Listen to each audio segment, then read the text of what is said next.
Assalamualaikum warahmatullahi wabarakatuh.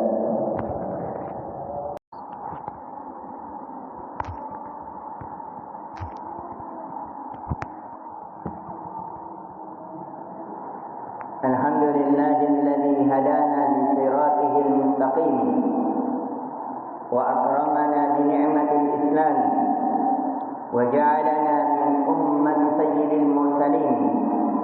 وأشهد أن لا إله إلا الله وحده لا شريك له وأشهد أن محمدا عبده ورسوله صلى الله عليه وعلى آله وأصحابه أجمعين ومن تبعهم بإحسان إلى يوم الدين. أوصيكم عباد الله ونفسي بتقوى الله فهي وصية الله للأولين والآخرين. وقال تعالى: ولقد وصينا الذين أوتوا الكتاب من قبلكم وإياكم أن اتقوا الله. معاشر المسلمين rahimani wa rahimakumullah. Di antara 6 landasan pokok yang agung dalam agama kita yang banyak manusia tertipu di dalamnya, yang banyak manusia tidak mengetahuinya, padahal suatu kewajiban di setiap muslim dan muslimah. Yang pertama yang diingatkan oleh para ulama adalah al-ikhlasu lillahi wahdahu ibadah. Hendaknya seseorang senantiasa memperhatikan ibadahnya, mengikhlaskan ibadahnya hanya untuk Allah, bukan untuk pamer, bukan untuk didengar, bukan untuk dikenal, bukan untuk mendapatkan jabatan dan popularitas di tengah-tengah kaumnya. Sebagaimana yang Allah firmankan di dalam surah Al-Bayyinah, "Wa ma umiru illa liya'budullaha mukhlishina lahu-d-din." Tidaklah manusia dan jin itu diperintahkan kecuali untuk beribadah hanya kepada Allah, tidak kepada selainnya. Itulah yang mereka diperintahkan dalam beragama.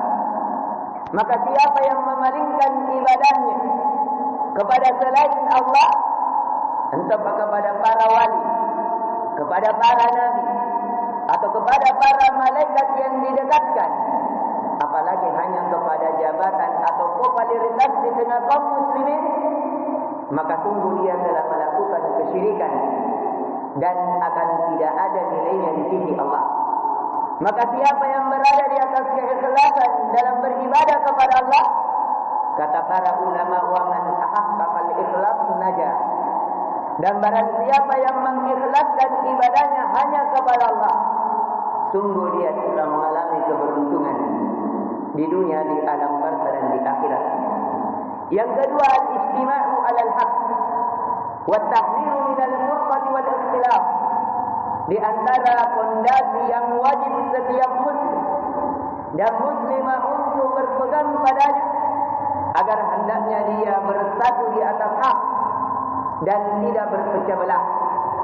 Disebabkan qala ta'ala: wa atasimu bihablillahi jami'an wa la tafarraqu.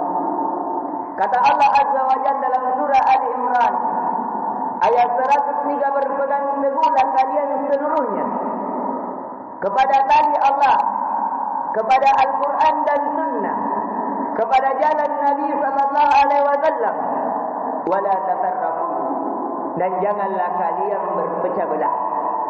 Berpecah belah akan melahirkan permusuhan, berpecah belah akan melahirkan kerusakan pada dunia alam barzah seorang hamba. Dan kemudian yang ketiga, as-sam'u wa at-ta'atu li ulil amri bil ma'ruf. Dan di antara fondasi yang ketiga yang setiap muslim dan muslimah wajib untuk memahaminya, yaitu seseorang senantiasa taat kepada pemimpin yang diberikan amanah di dalamnya, akan tetapi dalam yang ma'ruf, dalam kebaikan.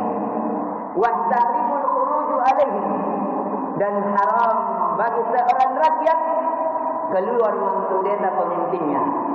Sebagaimana dari hadis Nabi sallallahu alaihi wasallam yang telah dikeluarkan dari Imam Bukhari dan Imam Muslim Man ata'ani faqad ata Allah. Barang siapa yang mentaatiku, kata Nabi sallallahu alaihi wasallam, sungguh dia telah mentaati Allah. Wa man ata'ani faqad asallah. Dan barang siapa bermaksiat, berpaling dari jalanku, maka sungguh dia telah memaksiatiku. Wa man ata'al amira faqad ata'ani. Dan barang siapa yang mentaati pemimpinnya di atas ketaatan, sungguh dia telah mentaatiku. Dan yang keempat, ma'rifatul ilmi wal ulama wa fadlihim. Hendaknya seseorang muslim dan muslimah memahami ilmu yang benar, ilmu yang dikeluarkan dari Al-Quran dan Sunnah, dan ulama, para ahli ilmu yang bercerita yang dia tidak berkata kecuali berdasarkan dengan Al-Quran dan Sunnah. Wa ma'rifatul jahli wal juhal wa khatarihim. Dan hendaknya seseorang memahami akan kebodohan dan orang-orang yang bodoh, orang-orang yang mengatakan Al-Quran kurang, orang-orang yang mengatakan ada Nabi setelah Nabi Muhammad sallallahu alaihi wasallam, orang-orang yang mengatakan bahwa boleh disembahkan sembahan selain Allah, maka hendaknya kita berhati-hati padanya. Karena kata Allah, innama yakhsyallaha min ibadihi ulama. Karena tidak ada yang takut kepada Allah dari hamba-hambanya kecuali para ahli ilmu, para orang-orang yang berkata tidaklah perkataannya kecuali didasari dengan Al-Quran dan hadis Nabi sallallahu alaihi wasallam. Yang kelima yang seharusnya seorang muslim berpegang padanya, bayanu hakikatil wala wal bara fil Islam. Hendaknya seseorang menjadi jelas dalam kehidupannya, menjadi fondasi dalam dia beragama akan kecintaan dan pelepasannya. Hendaknya dia mencintai Allah dan Rasulnya dan membenci, berlepas diri dari apa yang dibenci oleh Allah dan Rasulnya. Maka dari itu Allah Azza wa Jalla berfirman, la tajidu qauman yu'minuna billahi wal yawmil akhir yuwadduna man hadda Allah wa rasulahu. Maka engkau sekali-kali ya Muhammad tidak akan mendapati orang-orang dari yang beriman kepada Allah dan hari akhir mereka saling mencintai kepada orang yang membenci Allah, orang-orang yang memusuhi Allah. Karena orang yang beriman karakternya mencintai apa yang dicintai Allah dan Rasulnya, membenci apa yang dibenci oleh Allah dan Rasulnya. Dan yang terakhir kata penulis, bayanul fitani wa asbabiha. Hendaknya seorang muslim yang baik bagi dirinya memiliki fondasi, dia jelas pada dirinya akan fitnah-fitnah yang terjadi dan sebab fitnah. Di antara fitnah yang terjadi di hari ini, banyaknya media sosial yang tersebar berbicara seenak perutnya, berbicara dengan syahwat, mengaku adanya Nabi setelah Nabi sallallahu alaihi wasallam, mengaku adanya ketaatan yang dipalingkan, yang dibolehkan, yang dianjurkan oleh Islam selain ketaatan kepada Allah, dengan dia menyembah wali, menyembah dari habib-habib, mengambil keberkahan darinya, padahal tidak ada dalil yang memerintahkan akannya. Maka dari itu kata Nabi sallallahu alaihi wasallam, satakunu fitanan, sungguh akan terjadi fitnah di akhir zaman. Al-qaidu fiha khairun minal qa'id. Orang yang duduk itu lebih baik daripada orang yang berdiri. Orang yang diam lebih baik daripada orang yang berbicara. Ini akan terjadi di akhir zaman, yang dimana para duat yang memanggil ke neraka Allah akan bertebaran. Orang sesat akan menyesatkan orang lain.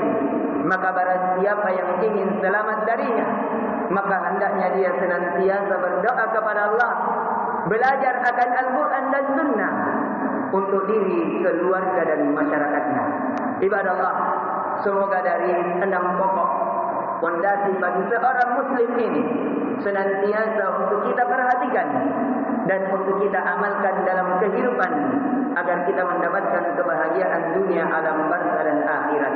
Aku qouli hadza wa astaghfirullah li wa lakum wa lisa'iril muslimin min kulli dhanb fastaghfiru innahu huwal ghafurur rahim.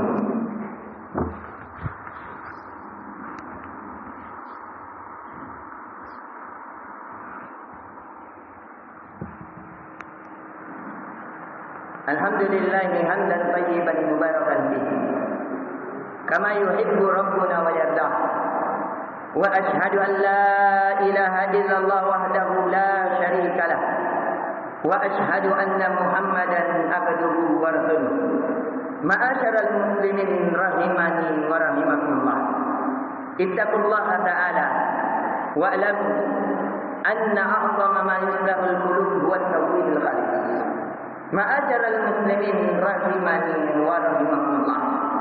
Ketahuilah bahwasanya hal yang terpenting bagi hati seorang hamba adalah seorang hamba mensucikan hatinya dengan dia beribadah hanya kepada Allah, menjauhkan dari sifat kesombongan, sifat takabur, sifat hasad, sifat merasa lebih baik dibanding orang lain, dan begitu pula sifat-sifat yang dibenci oleh Allah di dalamnya.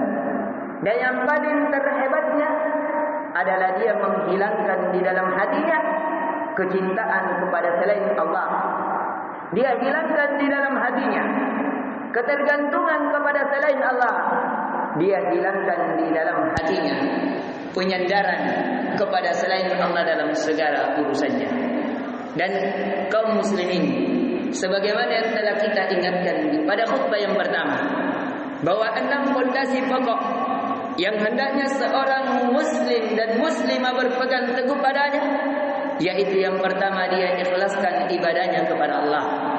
Yang kedua, hendaknya dia bersatu di atas hak dan hati-hati terhadap perpecahan. Kemudian yang ketiga, hendaknya senantiasa ia mentaati pemimpinnya kepada yang baik kebaikan dan hati-hati terhadap keluar atas pemimpin.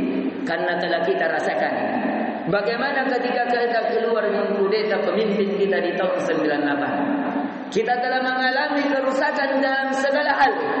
Kerusakan pada nasab, terjadi banyak pemerkosaan di tengah rakyat kita.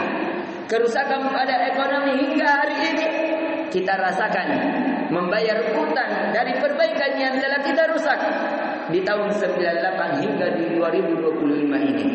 Maka dari itu hendaknya kita memperhatikan, mentaati pemimpin kita. Kita mengetahui mereka memiliki kesalahan, maka tidak ada cara memperbaiki mereka yang paling terbaik kecuali mengikhlaskan doa untuk mereka dan menasihati mereka sebagaimana mestinya. Kemudian yang keempat, hendaknya kita senantiasa menuntut ilmu Al-Quran dan Sunnah, agar kita memahami yang hak adalah yang hak, yang batil adalah kebatilan, dan di atas hak kita berjalan, di atas kebatilan kita berpaling. Dan yang kelima, agar hendaknya kita membangun loyalitas kita kepada kecintaan yang mencintai Allah dan membenci apa yang dibenci oleh Allah. Dan yang terakhir, agar hendaknya kita memahami fitnah yang terjadi dan sebab fitnah, kemudian hendaknya kita memperhatikan diri kita untuk tidak jatuh di dalamnya, dan memperingati orang kekasih dari kekasih kita, dari keluarga kita, istri kita, anak-anak kita, masyarakat kita, agar mereka berpaling dari kerusakan yang telah berjalan di tengah kaum muslimin. Ma'asyaral muslimin, ittaqullaha ta'ala. Al-nuhrisu ala ta'allam wa ta'lim wa tahshir. Allahumma ya muqallibal qulub, tsabbit qulubana ala dinik. Allahumma allimna ma yanfa'una wa anfa'na bima 'allamtana wa zidna ilman wa hudan wa taqwa. Allahumma ja'al min ahli at-tauhid was sunnah wasrif anna asy-syirk wal bid'ah wal fitan. Wa sallallahu wa sallama ala nabiyyina Muhammadin wa ala alihi wa ashabihi ajma'in. Wa akhiru da'wana alhamdulillahi rabbil alamin.